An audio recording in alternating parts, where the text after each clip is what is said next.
Half cup চালের গুঁড়ো, 1 table চামচ ময়দা, এর বেশি না, স্বাদ অনুযায়ী লবণ, 1 চিমটি হলুদ জাস্ট কালারের জন্য, একটা ডিমের অর্ধেক নিলেই হবে, সামান্য পানি দিয়ে এবার এটাকে ভালো করে মিশিয়ে নিতে হবে।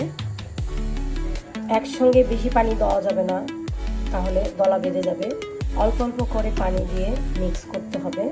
আর ডোটা একদমই পাতলা হবে, ডোটা কিন্তু এরকম পাতলা হবে, তবে এটা আরেকটু ঘন হবে, যেহেতু এটা চালের গুঁড়ো। একটু পর এটা আরেকটু ঘন হয়ে যাবে, তখন একটু পারফেক্ট হবে ডোটা। এরকম পাতলা অবস্থাতে রেখে দেবেন মোটামুটি 20 মিনিট। দেখুন তো এই জিনিসটা চিনেন কিনা, কুমড়ো ফুল।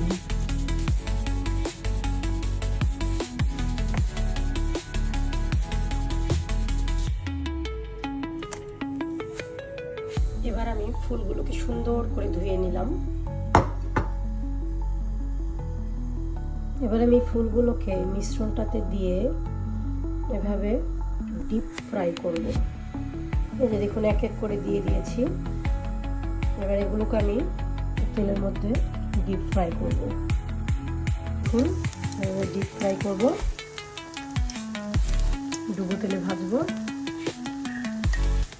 তৈরি হয়ে গেল আমাদের ফুলের পাকোড়া।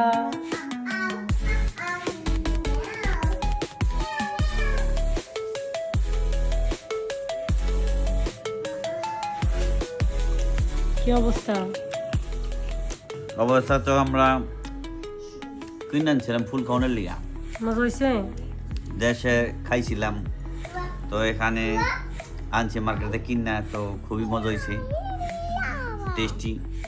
দেশের কোনো কিছু লেগে আফসোস লাগে না, এই দেশে সবই পাওয়া যায়, সব পাওয়া যায়।